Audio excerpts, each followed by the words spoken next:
2월 12일 강아랑이 전해주는 정치권의 뜨거운 말말말 강아랑의 정치랑입니다. 오늘 첫 번째 주제는 보안수사권 양보입니다. 정청래 민주당 대표가 당정 갈등 의혹에 대한 핵심 쟁점 중에 하나였던 공소청의 보안수사권 문제와 관련해서 정부안을 사실상 수용하면서 한 발 물러선 모양새입니다. 정부에서는 형사소송법으로 처리하기로 이미 방침을 밝혔고 공소청법, 중수청법과는 달리 시차를 두고 처리하기로 한 바 있습니다. 보안수사권과 관련해서는 당의 입장을 정했습니다만 정부 입법인 만큼 당의 입장을 충분히 고려하셔서 정부 입법안에 담아주실 것을 건의드립니다. 앞서 민주당은 지난 5일 의총에서 공소청 검사의 보안수사권 대신 보안수사 요구권만 부여하기로 결정한 바 있습니다. 이는 공소청 보안수사권에 대해서 예외적으로 필요한 경우도 있다고 말한 이재명 대통령과 다른 결정이란 점에서 논란의 여지가 불거지기도 했습니다. 수사권 조정의 핵심이 국민의 인권을 보호하고 억울한 피해자가 없게끔 하고 그다음에 형사사법체계에 대해서 나쁜 사람들이 법망을 피해 나가는 것을 막아야 되는 거 아닙니까? 그 형사소송법 개정은 좀 시간이 있거든요. 그러니까 그 시간을 좀 가지고 조정할 필요가 있다. 여권에선 2차 종합특검 후보로 추천된 전준철 변호사 논란, 조국혁신당과의 합당 추진 중단 등을 거치면서 정 대표가 로우킬 행보에 나선 거란 분석이 나옵니다.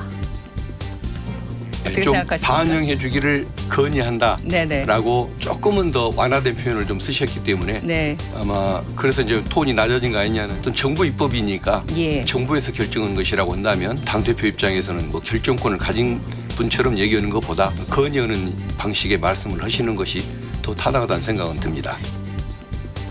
여당 대표로서 청와대 국정 철학에 부응한 실용적 결단이라는 점을 평가하는 목소리도 나오는데요.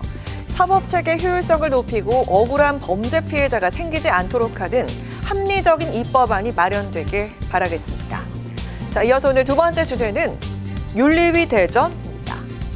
국민의힘이 6.3 지방선거를 앞두고 윤리위를 둘러싼 이른바 징계공방 등 개파 간의 갈등이 절정에 다다른 분위기입니다. 국민의힘 서울시당이 당권파와 친한계 간의 대결의 장이 되고 있는 건데요.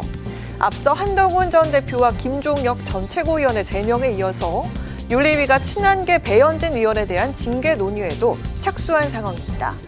이에 맞서 서울시당은 지난 10일 고성국 씨에게 탈당 권유 처분을 내리면서 맞불을 놨습니다.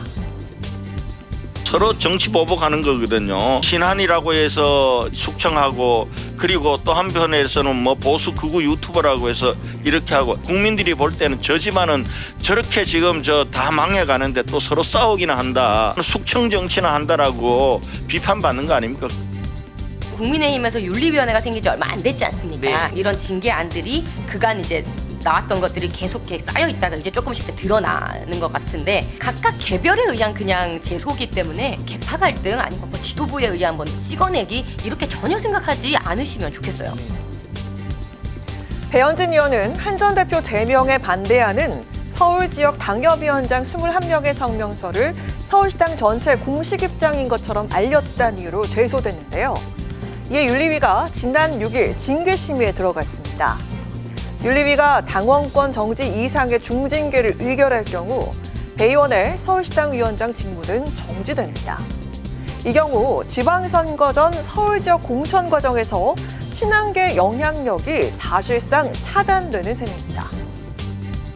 지금까지 상황을 계산해 봤을 때 서울시당에 대한 자격, 시당 위원장에 대한 자격 박탈을 할 것 같다는 예상치는 좀 높고요.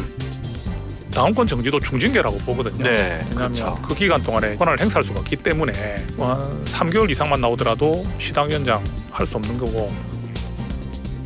윤리위가 조정기구가 아닌 개파 간의 공방의 수단으로 퇴색되고 있다는 비판 속 이 같은 내전이 지방선거를 앞둔 공천권 등에 미칠 영향에 당 안팎의 시선이 모아집니다. 지금까지 강아랑의 정치랑이었습니다.